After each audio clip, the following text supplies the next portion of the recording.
নমস্কার, আমি তপজা। মাধ্যম পডকাস্টের আরও একটি এপিসোডে আপনাদের স্বাগত।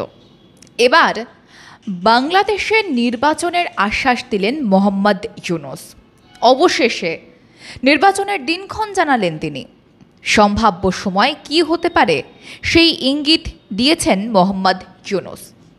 2026-এর জুন মাসের মধ্যে নির্বাচন হতে পারে, এই আশ্বাস এসেছে তাঁর কাছ থেকে। তার আগে নির্বাচন সংক্রান্ত সংস্কার করার প্রতিশ্রুতি দিয়েছেন বাংলাদেশের উপদেষ্টা প্রধান। ফলে বোঝাই যাচ্ছে নির্বাচন হতে এখনও 1 বছরের মতো সময় লাগতে পারে। জাতীয় নির্বাচন হতে এখনও ঢের দেরি, একথা নিজেই জানিয়ে দিলেন বাংলাদেশের অন্তর্বর্তী সরকারের প্রধান উপদেষ্টা মোহাম্মদ ইউনূস। বাংলাদেশের স্বাধীনতা দিবস এবং ঈদ উল ফিতর উপলক্ষে দেশের মানুষের উদ্দেশ্যে ভাষণ দিতে গিয়ে মোহাম্মদ ইউনূস বলেন যে আগামী ডিসেম্বর থেকে জুনের মধ্যেই বাংলাদেশে নির্বাচন হবে, যাতে অবাধ এবং সুষ্ঠু নির্বাচন হয়। তার জন্য নির্বাচন কমিশনকে সব রকমের প্রস্তুতি নিতে বলা হয়েছে। বাংলাদেশের অন্তর্বর্তী সরকারের প্রধান উপদেষ্টা বলেন, জুলাই অভ্যুত্থানের প্রথম পর্ব সফলভাবে সমাপ্ত হয়েছে। প্রথম পর্বের সমাপ্তির মধ্যে দিয়েই অভ্যুত্থানের দ্বিতীয় পর্ব শুরু হলো। সবসময় মনে রাখতে হবে, আমরা কিন্তু যুদ্ধাবস্থায় রয়েছি। ইউনূস বলেন যে ক্ষমতায় আসার পর থেকেই গুজবের উৎসব শুরু হয়েছে। একের পর এক ভুয়ো খবর রটানো হচ্ছে, দেশে অস্থিরতা তৈরি করার চেষ্টা করা হচ্ছে। গুজব দেখলেই গুজবের সূত্রের সন্ধান করতে থাকবেন, গুজবকে অবহেলা করবেন না। বহু অভিজ্ঞ সেনাকর্তা এবং বিশেষজ্ঞরা গুজব রটানোর পিছনে দিন রাত কাজ করছেন। বিপুল অর্থ খরচ করা হচ্ছে এর পিছনে।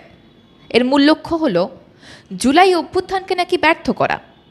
আমরা তা ব্যর্থ হতে দেব না, একথা বলছেন মোহাম্মদ ইউনূস। তিনি জানান, ওরা এই ঐক্য ভাঙতে চায়। এদের অভিনব কৌশল আপনি টেরই পাবেন না, আপনি বুঝতেই পারবেন না কখন তাদের খেলার পুতুল হয়ে গিয়েছেন। সচেতনতা এবং সামগ্রিক ঐক্য দিয়েই এই গুজবকে রুখতে হবে। পলাতক অপশক্তির ষড়যন্ত্রকে ব্যর্থ করে দিতে হবে।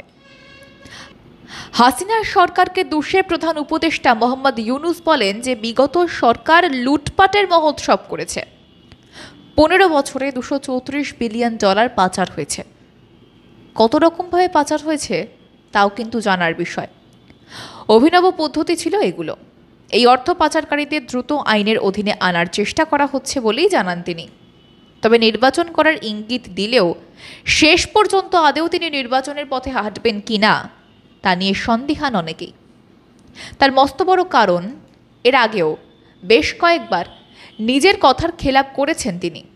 সকলের নিরাপত্তার কথা বলে সংখ্যালঘু হিন্দু, বৌদ্ধ, পাহাড়ি এবং বিরোধী রাজনৈতিক কণ্ঠস্বরকে দমন করেছেন ইউনূস প্রশাসন। তাঁর আমলে খুন, ধর্ষণ, লুটপাট একেবারে জলভাত হয়ে গিয়েছে। যে কোনো মূল্যে তিনি পদ আঁকড়ে থাকতে চান। ফলে ভোটের প্রতিশ্রুতি শেষ পর্যন্ত একটা ভাওতায় পরিণত হতে পারে। অনেকে মনে করছেন সেনাপ্রধান তার বেগরবাই দেখে ধমক দেওয়ায় এখন তিনি জল মাপতে চাইছেন। আর যখনই দেশে এই পরিস্থিতি, তখন প্রথমে ভারতের দিকে সাহায্য প্রার্থনা করেছিলেন মোহাম্মদ ইউনূস। কিন্তু বাংলাদেশের প্রতি সুর নরম করতে নারাজ ভারত। ইউনূস নির্বাচিত প্রতিনিধি নন, তাই কোনো দখলদারের সঙ্গে ভারত কথা বলবে না, এটাই বুঝিয়ে দিয়েছিল নয়াদিল্লি। তাই এবার চীনের সাহায্য প্রার্থী ইউনূস।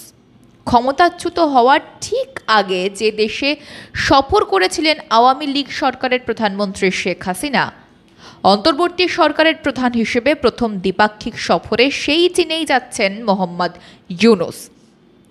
সম্প্রতি 4 দিনের চীন সফরে যাওয়ার কথা রয়েছে মোহাম্মদ ইউনূসের। 26শে মার্চ সেই যাত্রা শুরু হওয়ার কথা। ঘটনাচক্রে সেই দিনটাই বাংলাদেশের স্বাধীনতা দিবস। 1971 সালের মুক্তিযুদ্ধের সময় সরাসরি হানাদার পাকিস্তান বাহিনীকে মদদ দিয়েছিল চীন। বেজিংয়ের উদ্দেশ্যে রওনা হওয়ার আগে মঙ্গলবার স্বাধীনতা দিবসের প্রাক্কালে জাতির উদ্দেশ্যে ভাষণে ইউনূস জানিয়েছেন, চলতি বছরের ডিসেম্বর থেকে আগামী বছরের জুনের মধ্যে জাতীয় সংসদের নির্বাচনের আয়োজন করা হবে। জাতির উদ্দেশ্যে ভাষণে ইউনূস বলেন, নির্বাচন কমিশন সব ধরনের প্রস্তুতি শুরু করেছে।